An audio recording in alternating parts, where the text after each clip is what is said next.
नमस्कार, खास खबर में आप सभी का स्वागत है। मैं हूं डॉक्टर प्रभात। खास खबर में बात करेंगे आज हम प्रधानमंत्री नरेंद्र मोदी के राजस्थान दौरे की। 11 महीने में 9वां दौरा है और 2 दिन पहले ही राहुल गांधी भी राजस्थान का दौरा करके गए हैं। इन दौरों के बीच निशाने पर जो इस बार है वो है विधानसभा चुनाव। विधानसभा चुनाव जो इस साल के अंत में राजस्थान में होने वाले हैं। दौरों में तेजी का कारण भी यही बताए जा रहे हैं। फिलहाल इन दौरों को लेकर कहा भी जाएगा कि राजनीति है तो इनको दौरे भी करने होंगे, लेकिन इस दौरान सभा को संबोधित करते हुए या लोगों से संवाद करते हुए या फिर राजनीतिक बयानबाजी करते हुए जो बातें कही गई हैं, वो बातें कितना असर करेंगी उस भीड़ पर, जो भीड़ सामने खड़ी हुई है या जो लोग उन बातों को सुन रहे हैं, कितना वो भीड़ वोटों में तब्दील हो पाएगी। इन सभी को लेकर बात करेंगे, कितना इसका असर पड़ेगा आने वाले विधानसभा चुनाव पर और उसके बाद लोकसभा चुनाव पर। हमारे साथ एक पैनल जुड़ा हुआ है। सबसे पहले उन सभी से आपका परिचय करवा देते हैं। हमारे साथ कांग्रेस से अरुण शर्मा जी इस चर्चा में हिस्सा लेने के लिए जुड़े हुए हैं। भाजपा से हमारे साथ डॉक्टर चेतन राज पुरोहित जी इस चर्चा में जुड़े हुए हैं और श्याम सुंदर शर्मा जी वरिष्ठ पत्रकार कुछ देर में हमारे साथ इस चर्चा का हिस्सा होंगे। चेतन जी, क्या लग रहा है आज जो भीड़ आई है और जो बातें कही गई हैं उसके बाद कितनी भीड़ वोटों में तब्दील हो पाएगी राजस्थान में और कितना असर आपको लगता है पीएम मोदी की इस सभा का होने वाला है आने वाले विधानसभा चुनाव पर?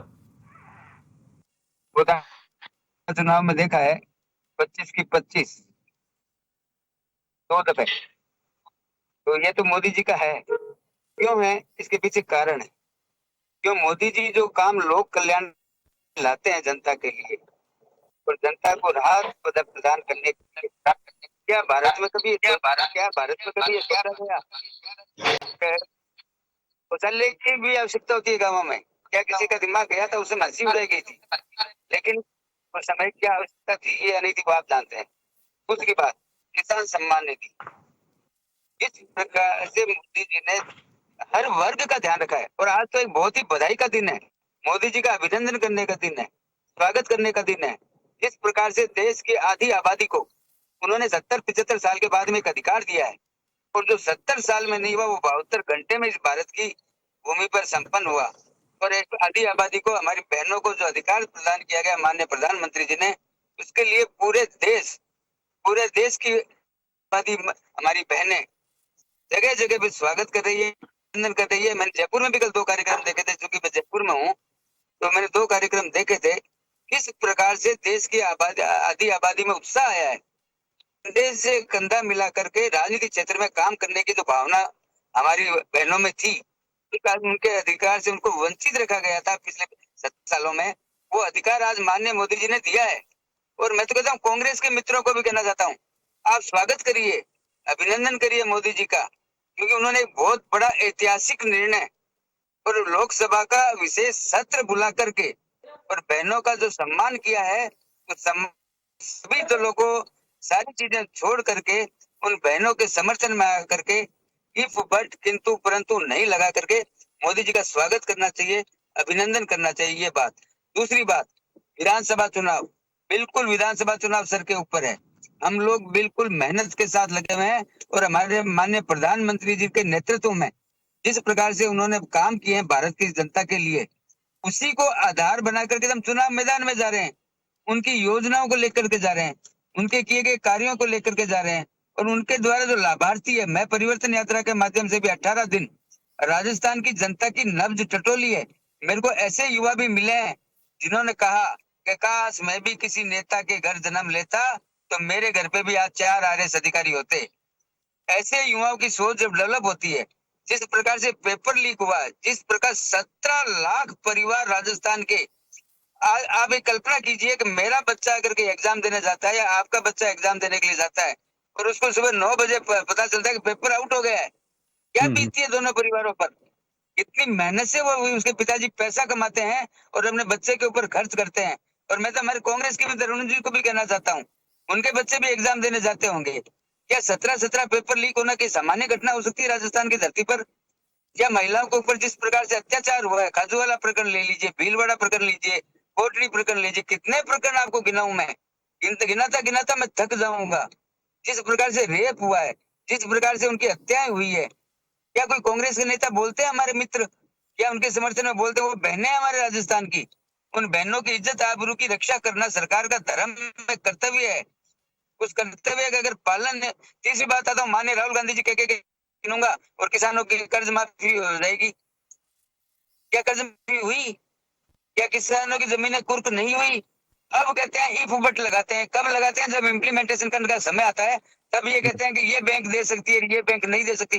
तो जिस समय घोषणा की थी उस समय आपने इफ बट लगाए थे? उस समय राजस्थान के किसानों को बताया था कि हम आपका कर्ज माफ नहीं कर सकते, हम छुट्टी घोषणा कर रहे हैं आपके सामने। ऐसे झूठे वादे करके तो सरकार जनता को धोखा देने के लिए बनी थी और जी जनता को ये है, उसका परिणाम आने का समय है। अब जनता मैं को जवाब देने का समय है, अब जनता जवाब देगी जवाब ले लेता हूँ, चुनाव के माध्यम से। जवाब ले लेता हूं अरुण जी से। अरुण जी, आपने सारी तमाम बातें सुनी। मेरा सवाल, जी इनका जवाब तो आप देंगे ही खैर, लेकिन जो मोदी ने कहा है, आज मोदी ने, मुझे लगता है कि कोई भी ऐसा फील्ड नहीं छोड़ा। महिला आरक्षण को लेकर उन्होंने बात की, 3 तलाक को लेकर उन्होंने बात की, अपराध को लेकर, भ्रष्टाचार को लेकर, ओआरओपी को लेकर, वन रैंक वन पेंशन को लेकर उन्होंने कई तरह के जो बातें थी वो मंच से कही थी। अ, इन सारी बातों को आपको क्या लगता है कि जैसा कि इन्होंने भी कहा, चेतन राजपुरोहित जी ने, कि 70 साल का जो इतिहास था उस इतिहास को 72 घंटे में बदल दिया? जो 70 साल का इतिहास 72 घंटे में बदला गया, मैं ऐसा मान लेता हूं कि आपका इशारा शायद महिला आरक्षण अधिनियम की तरफ है। जी देखिए, 30 साल मतलब 3 दशक भारत ने मिली जुली सरकारों का देखा है। उसमें अटल बिहारी वाजपेयी जी की भी सरकार है, अटल बिहारी जी ने भी प्रयास किया है, पीवी नरसिम्हा राव जी ने भी प्रयास किया था इसके लिए, मनमोहन सिंह जी ने राज्यसभा में पास करवा दिया था इसको, लेकिन लोकसभा में क्योंकि मिली जुली सरकार थी और उस समय कुछ दूसरी राजनीतिक पार्टियों ने इसका विरोध किया तो ये पास नहीं हो पाया। मजेदार बात यह है कि आज आप उसका क्रेडिट लेना चाहते हैं, बहुत जोर जोर से ढोल बजा रहे हैं, पिछले 4 दिन से हम सुन रहे हैं ये। लेकिन आप ये देखिए कि ये बिल्कुल ऐसा चेक है जो 14-15 साल बाद आपको पेमेंट मिलेगा, अगर मिला तो। ये तो क्लियर हो गया है ना, ये जितनी शर्तें इसमें अड़ाई गई हैं। देखिए, एक टोटल बौखलाहट सी है पिछले 8-10 महीनों से भारतीय जनता पार्टी में, आप चाहे इसे स्वीकार करें या नहीं करें। हिमाचल प्रदेश, कर्नाटका, फिर 28 दलों का एक साथ होना, जिनको ये घमंडिया कहना पसंद करते हैं, रोज उसकी मजाक उड़ाना चाहते हैं, कभी इंडी कहते हैं, कभी घमंडिया कहते हैं। देश का बच्चा बच्चा भी जानता है कि किसकी चाल ढाल बात करने में घमंड टूट टूट के भरा हुआ है। मैं आज जयपुर ही नहीं, भोपाल का भी भाषण सुन रहा था। प्रभात, आपने भी शायद सुना होगा, 100 से 125 बार मोदी जी ने अपना नाम लिया। वो जनता को याद रखिए, भूलना मत, मोदी का मतलब है पक्की गारंटी। मतलब आप मतदाता को क्लास के बच्चे समझते हो, 6ठी क्लास के, आप उनको रटवा रहे हो कि मोदी का मतलब है पक्की गारंटी। गारंटियों की मेरे पास लिस्ट है जो प्रधानमंत्री जी दे चुके हैं। देखिए, मैं उनके ये 1-1 घंटे के भाषण से मैं तो प्रभावित होता नहीं हूं, जिसमें मैं भरा हुआ हो लगातार, मैं हूं, मैंने किया, मेरी सरकार, इसके अलावा वो कुछ बात नहीं करते। ईआरसीपी, आपने इतनी फेरिस्त गिनाई, ईआरसीपी का कोई जिक्र हुआ? देखिए, राजस्थान को कुछ हिसाब चुकाने हैं, इस बार जरूर चुकाए जाएंगे, वो लोकसभा के चुनाव में भी। वो ईआरसीपी हो या आपका बाड़मेर रिफाइनरी को 5 साल डिले करने का अपराध हो, एक उद्घाटित रिफाइनरी को 4 साल डिले इसलिए किया कि मोदी जी दोबारा उसका उद्घाटन करें और शिलान्यास करें। वो पहले ही हो चुका था, डॉक्टर मनमोहन सिंह और सोनिया जी ने 4.5 साल पहले कर दिया था। वो डिले हो गई पूरी प्रोजेक्ट और उसका नुकसान, खामियाजा राजस्थान को उठाना पड़ा। वही हाल अब ईआरसीपी का है। जो लिस्ट है वो मैं आपको फिर, अच्छा, तीसरा हिसाब जो राजस्थान को चुकाना है, चुकाना चाहिए, वो ये है कि 90 दिन बाद, यूं तो मणिपुर आज भी चल रहा है, कुछ भी काबू में नहीं है वहां, आपको पता है प्रभात, अपने देश का हिस्सा है वो, लेकिन 90 दिन बाद बेहद मजबूरी में असंतोष, ये नो कॉन्फिडेंस मोशन लाने पर जब मोदी जी ने पहली बार मुंह खोला बहुत प्रयासों के बाद, तो राजस्थान को ये कभी नहीं भूलना चाहिए कि उन्होंने कहा कि हाँ, मणिपुर, राजस्थान, छत्तीसगढ़ जैसे कुछ राज्य हैं, वहां इन घटनाओं का ध्यान रखना चाहिए। आप मणिपुर से राजस्थान की तुलना कर रहे हैं, ये कभी नहीं भूलना चाहिए। कहां वहां गृह युद्ध की स्थिति है, जातियां आपस में खूनी खेल खेल रही हैं, पुलिस का पता ठिकाना नहीं है, उसके हजारों हथियार लूट के स्वतंत्र भारत में हो रहा है, ये हजारों हथियार लूट के लोग ले गए हैं, आसाम राइफल्स को वो घुसने नहीं दे रहे हैं और कुछ भी कंट्रोल में नहीं है। आप उस सिचुएशन की तुलना राजस्थान की सिचुएशन से करते हैं। देखिए, जनता सब देख रही है, ये सभाएं हो जाने दो, ये तो प्रजातंत्र के उत्सव हैं, अपनी बात रखने का मौका हर एक को होता है, लेकिन अब वो चलेगा नहीं ये बार बार। 2022 वो साल था डॉक्टर प्रभात जब हर किसान की आय दुगनी होनी थी। किसानों की बात करते हैं यार, 1.25 साल किसान दिल्ली के बॉर्डर पे पड़ा रहा, तीनों चारों मौसमों में 750 किसानों ने अपनी जान की आहुति दे दी। उनसे 3 साल तक कोई डिप्टी डायरेक्टर लेवल का आदमी मिलने नहीं जाता था दिल्ली में। तो इनने वादा खिलाफी तो बहुत की है, लिस्ट है मेरे पास, हर सर पे छत होनी चाहिए थी प्रभात 2022 में।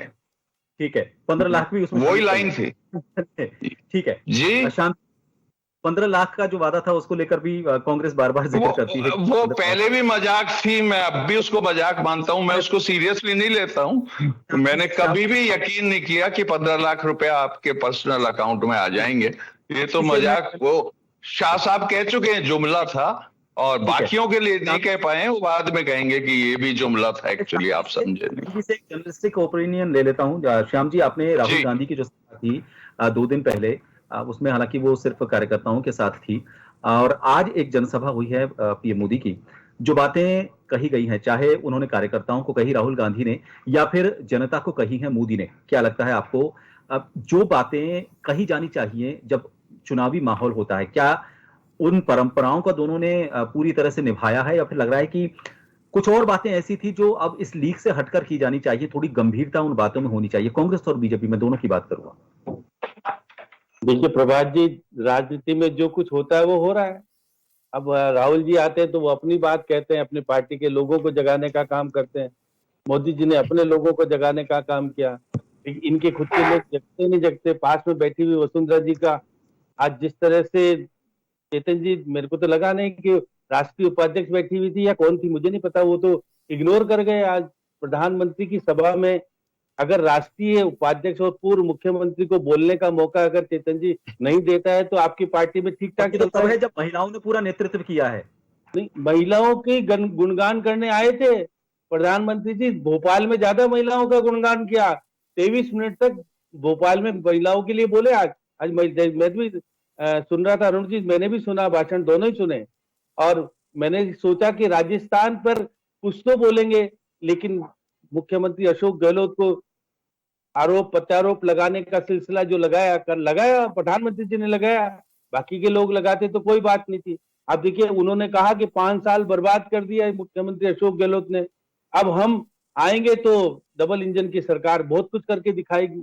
लेकिन डबल इंजन की सरकार में राजस्थान का मुखिया कौन होगा ये पता नहीं अभी भी, क्योंकि प्रधानमंत्री जी अभी विश्वास के साथ नहीं कह चुके। क्या प्रधानमंत्री जी तो छोड़ के आएंगे नहीं देश, राजस्थान तो संभालेंगे नहीं, इसलिए डबल इंजन की सरकार हमने 2013 में भी दी थी प्रभात जी, आपको याद है।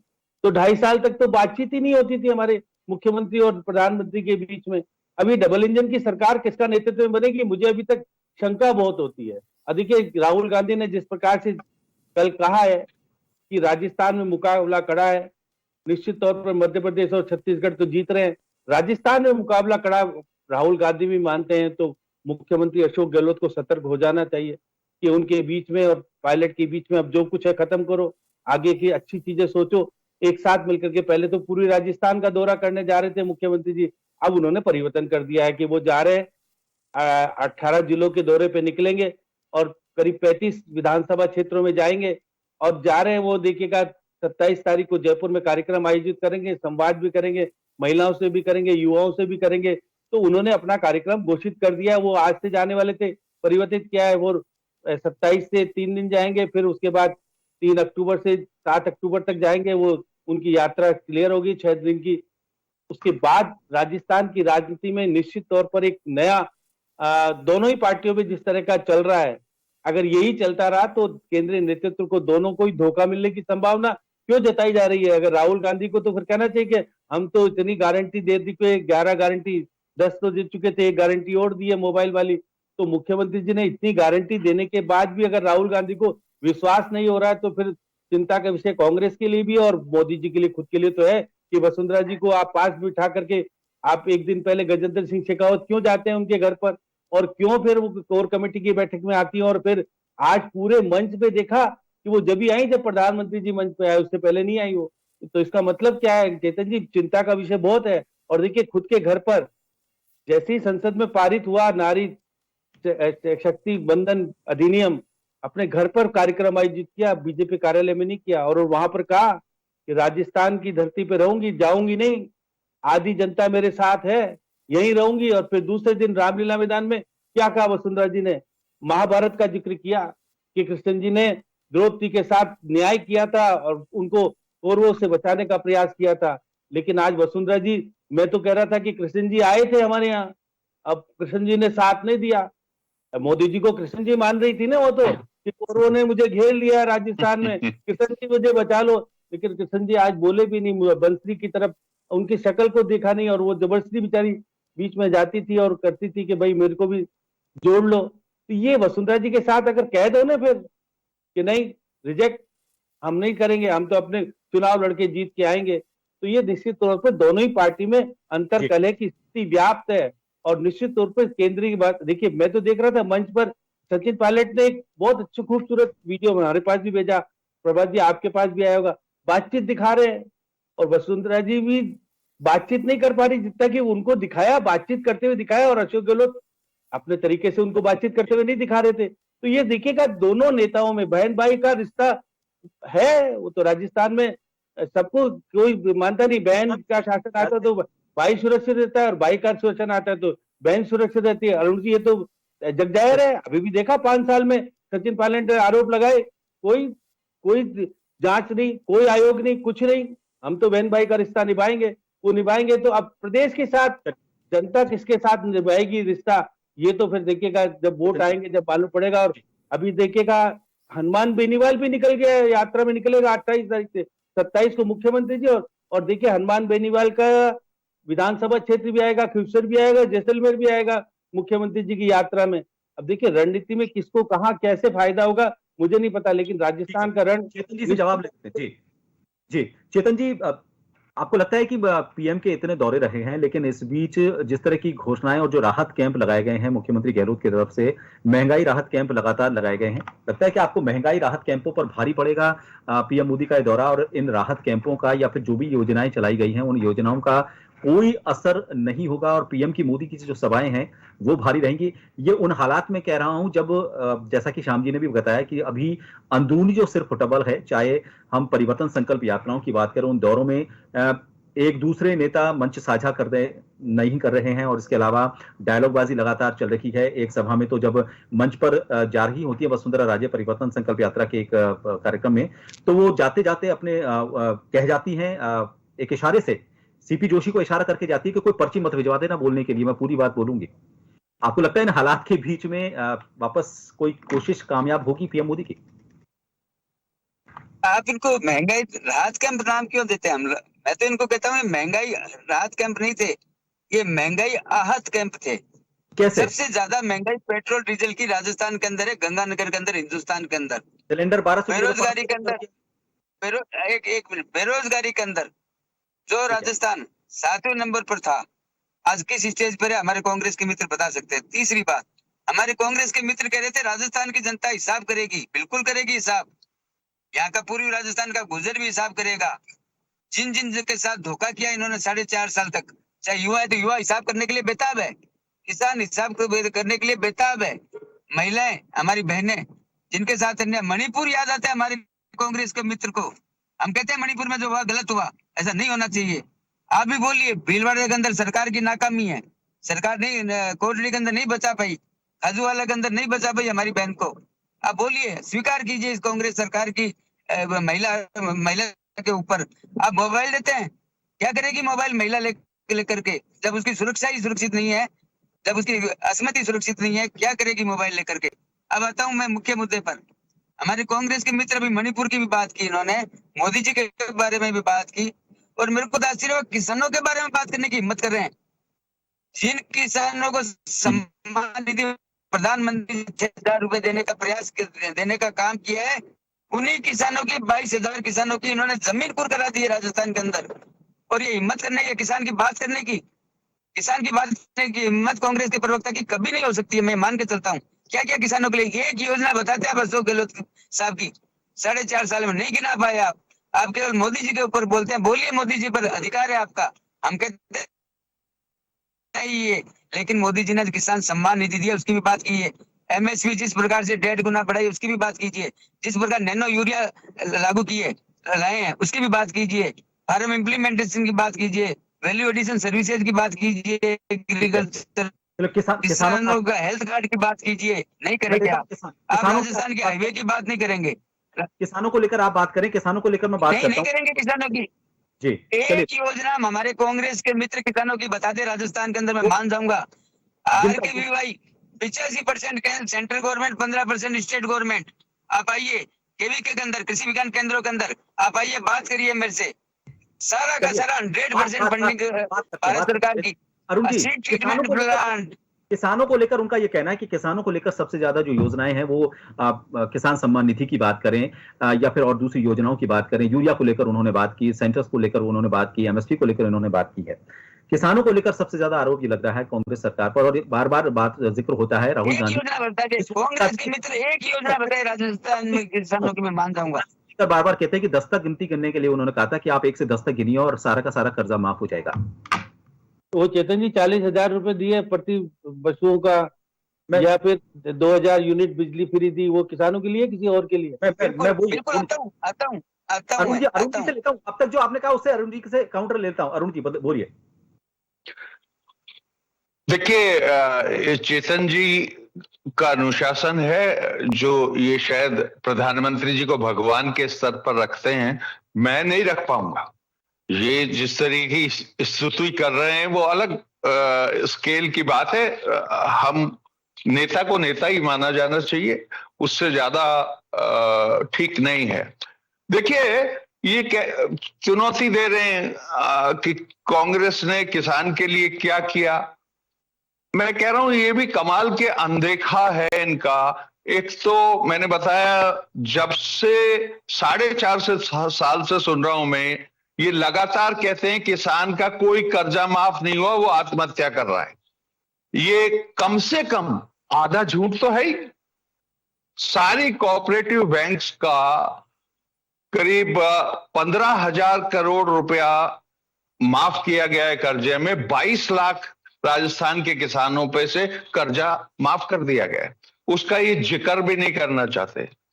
हमारी टेक्निकल समस्या ये है, जो सेंट्रल बैंक के अधीन आती हैं, जो बैंक सरकारी बैंक हैं, पीएनबी है, यूनियन बैंक ऑफ इंडिया है, हम बार बार केंद्र सरकार को चिट्ठी लिख चुके हैं कि हम अपने हिस्से का शेयर राजस्थान गवर्नमेंट दे देगी, आप जरा इन बैंकों को गाइड कीजिए इस मामले में कि वो कॉपरेट करें। तो विद द रिजल्ट अब वो जैसे नीलामी तो बंद कर दी है, बीच में तो कुर्की का भी चक्कर चला था, लेकिन वो करेक्ट कर दिया गया है। किसानों के लिए बिजली माफ है लगभग कंप्लीटली, ये शायद ये भूल जाते हैं जब जोश में आ जाते हैं। किसानों को सस्ती दरों पे खाद का इंतजाम करना, आपको याद होगा डंडे पड़ते थे, किसान लाइन में लगता था खाद के लिए, वो समस्या अब कहीं दिखाई नहीं देती। अभी श्याम सुंदर जी ने भी इशारा किया कि किसान के जो पशु हैं, गाय हैं, उनका भी इंश्योरेंस, पहली बार है ये देश में कि अगर आपकी गाय असमय हिसाब से पशुधन मर जाता है, 40,000 रुपए का बीमा है प्रति पशु। किसानों के लिए पूरे देश में कोई एग्जाम्पल नहीं है। डॉक्टर प्रभात ये बहुत कन्वीनियंटली भूल जाते हैं, किसान बजट अलग से आया राजस्थान सरकार में। आम बजट के अलावा उन्होंने किसानों के लिए अलग से बजट निकाला, उसमें प्रावधान रखे, और वो सब इनको याद नहीं है अभी। ये पेपर लीक की भी बात लगातार बहुत पॉपुलर कहानी है इनके पास। पेपर लीक हुआ, एक तो मैं हर डिबेट में कहता हूं ये कोई राजस्थान सेंट्रिक बात नहीं है, ये कांग्रेस सरकार सेंट्रिक बात नहीं है। भारतीय जनता पार्टी का जब पिछली बार शासन था, डॉक्टर प्रभात 16 पेपर लीक हुए थे, और अब ये जो सीबीआई से जांच कराने की मांग कर रहे हैं ये पार्टी, इन्होंने थानेदार लेवल पे जांच करवा के निपटा दिए थे वो केस। कभी आपने सुना किसी को जेल हो गई, किसी का मकान तोड़ दिया गया? इतना कठोर कानून पूरे भारत में पेपर लीक या ये जो नकल माफिया है उसके खिलाफ कहीं मौजूद है क्या? देखिए, अपराधों का भी ये बार बार कोई किसी को भट्टी में जला दिया, किसी पति ने पत्नी को नग्न करके गांव में घुमा दिया, ये किस टाइप की छिछोरी बातें करते हैं।